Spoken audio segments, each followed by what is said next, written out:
ഞാനൊരു 3 ആൾക്കാരിനെ കൊണ്ട് ഞാൻ പറഞ്ഞു എന്താണ് എന്നെ ഒരു ഫോട്ടോ ഇടുക ഇൻസ്റ്റയിൽ പറഞ്ഞു. ആ 3 ആളും ഇട്ടില്ല. അപ്പോൾ നമ്മളതുകൊണ്ട് നമ്മളതിന് ദേഷ്യപ്പെടുകയല്ല വേണ്ടത്. നമ്മളതിനു വേണ്ടി വർക്കൗട്ട് ചെയ്ത് കഷ്ടപ്പെടുക, വീട്ടിൽ കിടന്നുറങ്ങിക്കൊണ്ട് എനിക്ക് സിനിമയിൽ അഭിനയിക്കണം, എനിക്ക് എന്താണ് അത് വേണം പറഞ്ഞില്ല. നമ്മൾ ഇറങ്ങി കഷ്ടപ്പെട്ട് നടന്ന എനർജിയോടെ ചെയ്ത് നമുക്ക് ആരിന് ഡിപ്പെൻഡ് ചെയ്ത് കാല് പിടിച്ച് പോകണ്ട.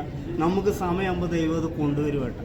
അത് പറഞ്ഞാൽ നമ്മൾ അവരവർക്ക് ആഗ്രഹം ഉണ്ടെങ്കിൽ ഇന്നിപ്പോൾ വിജയ് സാറിനെ കാണാൻ അല്ലെങ്കിൽ ആരിനെ കാണാനാണെങ്കിൽ മലയാളം തമിഴ് എന്ത് ആഗ്രഹമുണ്ടോ നമ്മളതിനു വേണ്ടി കഷ്ടപ്പെട്ട് വർക്കൗട്ട് ചെയ്ത നമ്മുടെ കർമ്മ എന്നൊരു സാധനം നമുക്ക് ആര് വേദനിപ്പിച്ചാലും ആ സാധനം തിരിച്ചു വരും കേട്ടോ. നമ്മൾ എന്ത് ആഗ്രഹിച്ചാലും നമ്മൾ ആരിനടുത്ത് ഒന്ന് എന്നെ കൊണ്ടൊരു 3 ആൾക്കാരെ കൊണ്ട് ഞാൻ ചോദിച്ചു പറഞ്ഞു, ഒരാരും ഇതില്ല.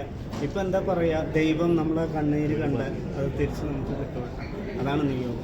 ഞാൻ ഫോട്ടോ ഇട്ടുകൊണ്ട് മാത്രമല്ല, ഞാൻ ജനിച്ചപ്പോൾ എഴുതി വെച്ച നിയോഗമുണ്ട്.